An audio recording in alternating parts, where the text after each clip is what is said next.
يا أيها الذين آمنوا ادخلوا في السلم كافة.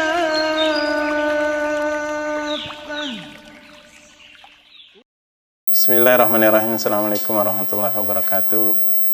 Alhamdulillahilladzi arsala rasulahu bil huda wa dinil haq liyudhhirahu 'ala dini kullihi wa kafa billahi shahida. Asyhadu an la ilaha illallah wahdahu la syarika lahu wa asyhadu anna Muhammadan abduhu wa rasuluhu la nabiyya ba'da.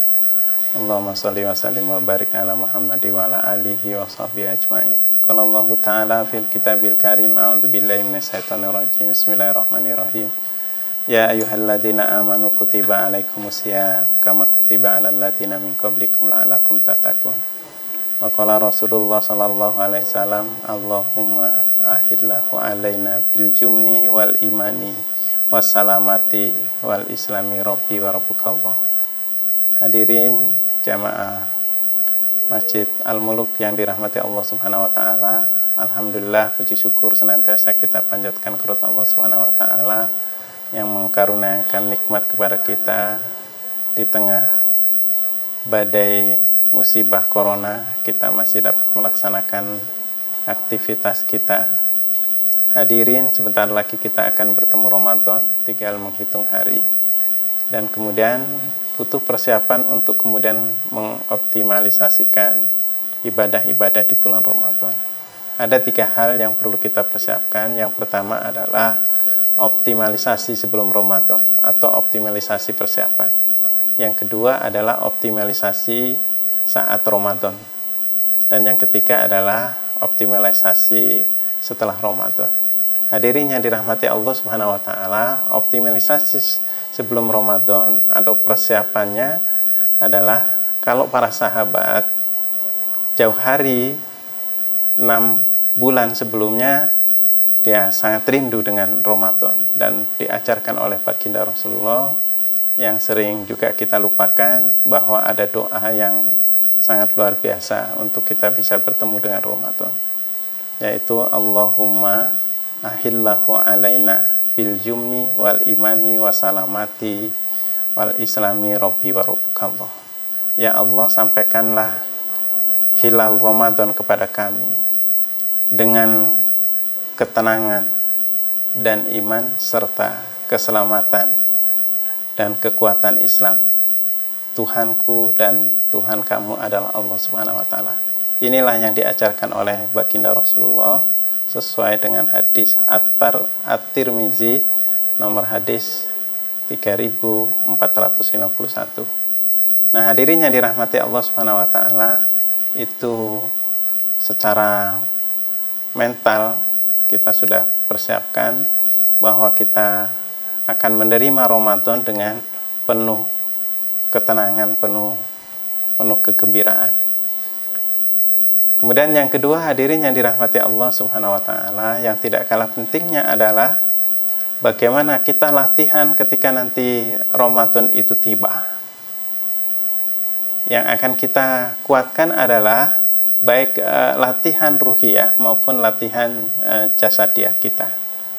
Ruhiyah kita tentu kita semakin mendekatkan diri kita kepada Allah Subhanahu wa taala. Tazkiyatun nafs, mensucikan jiwa kita. Dengan cara apa? Dengan cara kita banyak berdoa, kita banyak berzikir, kita melaksanakan sholat malam, dan kemudian kita melaksanakan hal-hal yang mendekatkan diri kita kepada Allah Subhanahu wa taala. Kemudian yang tidak kalah pentingnya adalah bagaimana kesiapan fisik kita untuk bertemu Ramadan. Karena Ramadan ini adalah di samping ibadah-ibadah ini yang dikuatkan adalah ibadah-ibadah fisik. Ibadah untuk menahan bagaimana tidak makan, tidak minum, tidak melakukan kegiatan suami istri di siang hari. Maka itu yang harus dikuatkan. Maka butuh latihan-latihan. Baginda Rasulullah SAW itu ketika hadir bulan Rajab dan bulan Sya'ban itu beliau memperbanyak untuk berpuasa. Kalau ada puasa-puasa sunnah di bulan-bulan yang lain lalu kemudian kita laksanakan di bulan Sya'ban, maka akan ada 20 sampai dengan 20 hari puasa Senin Kemis, puasa Al-Yaumil Bid, dan puasa sunnah Nabi Daud. Dan hadirin yang dirahmati Allah Subhanahu wa taala, itu penguatan kita, baik penguatan ruhiyah, kemudian penguatan jasadiah, kemudian yang tidak kalah penting adalah penguatan fikriyah. Penguatan fikriyah, bagaimana kita harus membaca ulang tentang fikih saum, tentang fikih sholat, tentang fikih yang lain untuk penunjang kegiatan-kegiatan ibadah di bulan Ramadan. Syarat sahnya puasa, rukun puasa, larangan-larangan dalam puasa, itu semuanya harus kita pelajari hingga bisa optimalisasi. Hadirin yang dirahmati Allah Subhanahu wa taala, selain ruhiyah kita siapkan, kemudian jasadiah kita siapkan, fikriyah juga kita siapkan, maka yang tidak kalah pentingnya adalah maliyah.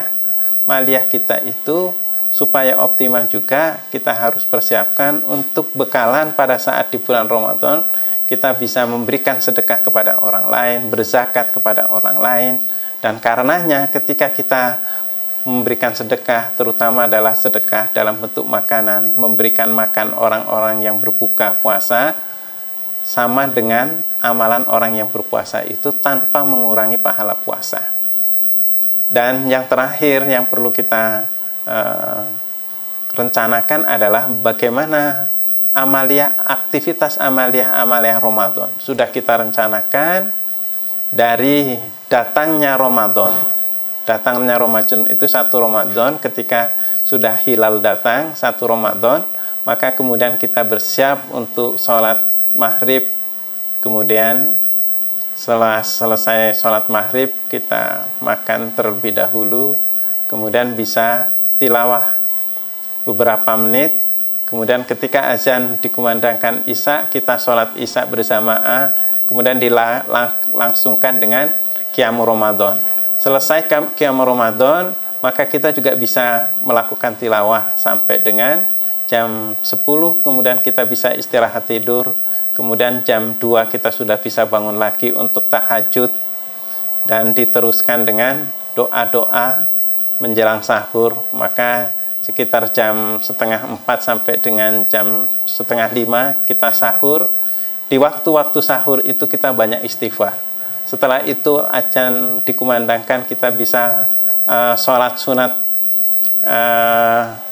subuh atau sholat sunat fajar yang nilainya itu lebih baik daripada dunia dan seisinya. Terus kemudian kita laksanakan sholat subuh berjamaah.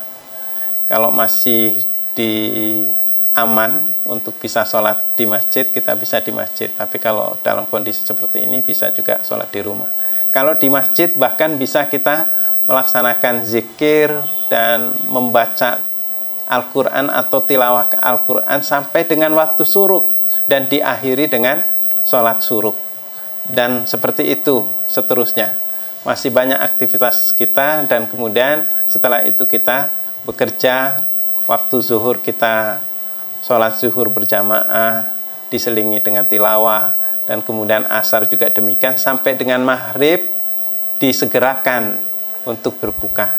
Dan sebaik-baik buka itu adalah memakan buah kurma atau dengan beberapa teguk air putih. Demikian yang bisa saya sampaikan. Mudah-mudahan yang sedikit ini memberikan sebuah penggambaran kepada kita untuk optimal, hingga ketika optimal di bulan Ramadan, nilai-nilai Ramadan kita bisa bawa di bulan-bulan yang lain. Sudah terbiasa untuk kemudian kita melaksanakan ibadah-ibadah di bulan Ramadan itu sendiri. Allahu a'lam bishawab. Billahi taufiq wal hidayah. Assalamualaikum warahmatullahi wabarakatuh.